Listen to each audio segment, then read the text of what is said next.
Let's cross now down to Canberra and catch up with One Nation leader Pauline Hanson. Thanks for joining us, Pauline. My pleasure, Chris. Hi. First up, your thoughts on Gladys Liu. Is this a Sam Dastyari moment? It seems like it, doesn't it? Because the Labor Party were really hounded by what happened with Sam Dastyari, allegedly taking money from Chinese. Look, I think the Prime Minister has got some answers here, because the Australian public will want answers, and possibly even Peter Dutton's office. They should investigate this, and by the AFP and ASIO, to see if she does have any connections. The Australian people are very concerned about China and its infiltration into our, not only buying up our port in Darwin, plus also farming properties, industry, even spying on us, South China Seas, all this. And, if people think that maybe we've got someone who's infiltrated the Liberal Party into our parliament, it's of grave concern. I don't know if that be the case, but I think questions need to be answered. There's certainly some questions to be answered, but let's not get carried away with the Sam Dastyari comparisons here. And I was one of the first people to say that Dastyari had to quit not just his front bench position, but Parliament, because there's no doubt he secretly took money from Chinese donors, and he publicly spruiked Chinese foreign policy. So he was in a world of pain there.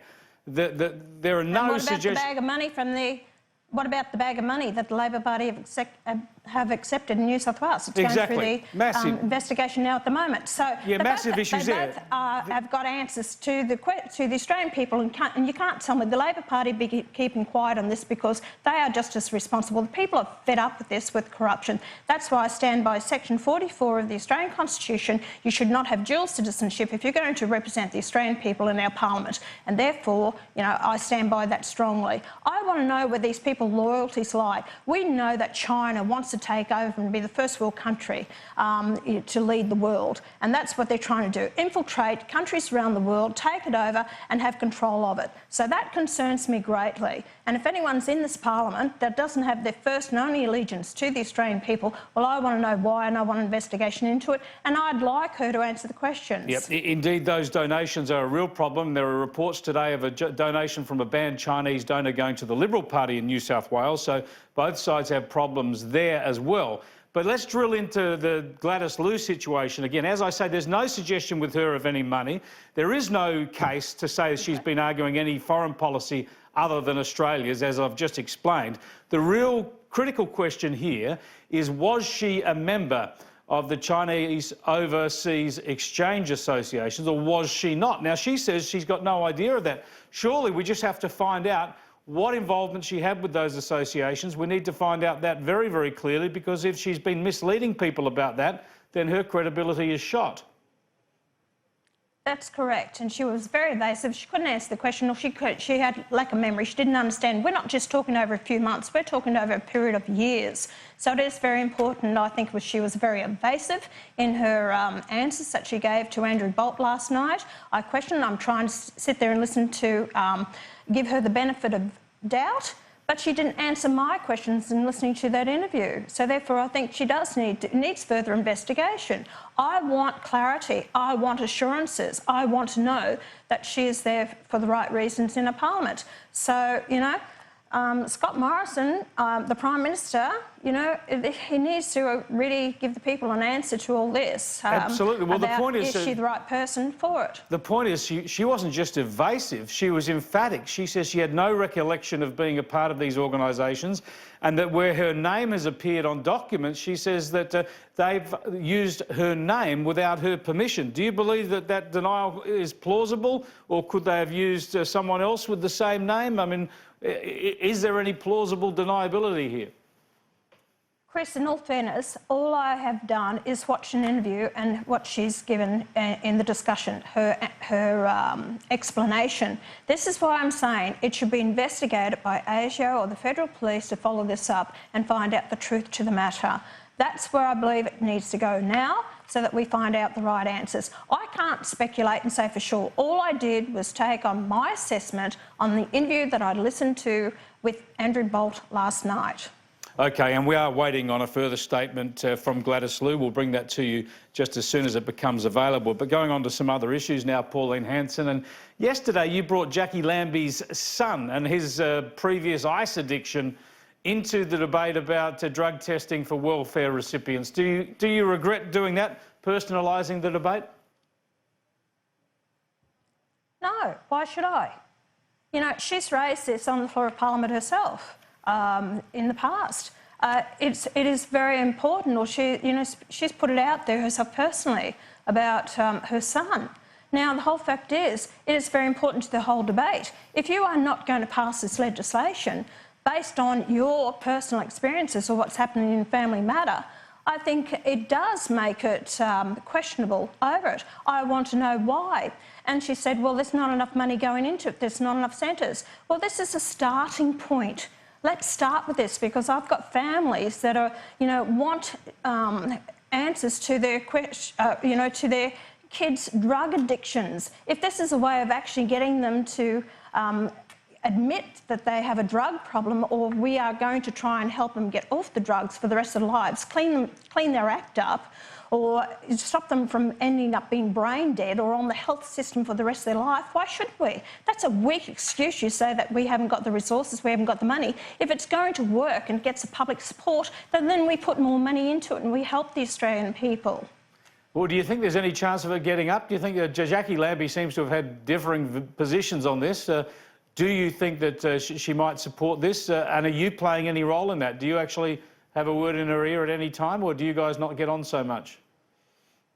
Look, I haven't. I know one of my senior advisors have spoken to her with regards to it. I hope common sense prevails, because I think it's very important. At least the government's looking at trying to make a start with it. And it's only random testing. Look, it's for a 2-year period. We've got 5,000 people that will be tested with it. It's not an invasive test. It's just a swab test of the saliva in the mouth. And then if they've found positive, well, then they've given 28 days to do another test. Then if it comes up positive the second time, then they actually then go through either counselling or educational, or even they need more than that, because it depends on what drugs they're on. Ice, methamphetamines, totally different how they handle the situation. So if it was one of my kids or one of my grandchildren or any close family member or anyone else that is tied up in drugs, and this is going to help them and bring common sense to the whole debate, I'd say go for it. Now, around the country, we've seen a whole bunch of local councils, from the Sydney City Council, the Melbourne City Council, Noosa, Adelaide, right across the country, voting at local government level to declare a climate emergency. You've got a gathering in Canberra today of Greens, Zali Steggall, even former Liberal leader John Hewson, saying that Canberra, the national parliament, ought to declare a national emergency, and they're linking it to things like the current fires in Queensland. What are your thoughts about all that, Pauline? What a load of bloody hogwash, as far as I'm concerned, as if that's going to make any damn difference to what's happening in climate. What It'll they make need to them feel have good. is a meeting of... When they all vote for a climate emergency, it makes all of them feel good. Let's pat them all on the back, and it's through government legislation and policy that we're in this mess that we're in. They haven't built the infrastructure, water infrastructure. They've actually brought in native vegetation management acts where you can't clear the land, you can't rake the mulga trees that they bring down purely to feed their cattle. So that's rubbish lying there on the floor of Parliament. They locked up the national parks, so you can't clean the rubbish on the floor of the national parks, which only owns more fuel to the fire. You've got idiots out there who are actually lighting the fires. It's got nothing to do with climate change. And then you stop the farmers from allowing to feed their cattle on grasslands, because you can't touch the grasslands because governments have brought in these policies, environmental protection policies, that are just over the top and are destroying this country. And then they want to blame it on climate change, where they can't produce the evidence to say that it is humans with CO2 that is causing this global change. Let's look at the sun, the environment. Let's look at the real scientific facts, imperial evidence, as Malcolm Roberts always says, but that's never put before us. This has been a political agenda from many years ago, people pushing their own agenda, and they're actually it's all about money making by those big businesses, multinationals, everyone else pushing their own agenda, because at the end of the day, it's the Australian taxpayers that are paying for this through high water costs, high electricity costs, and more product, different product that they're pushing onto the market. In short, the declaration of a climate emergency won't be getting through the Australian Senate.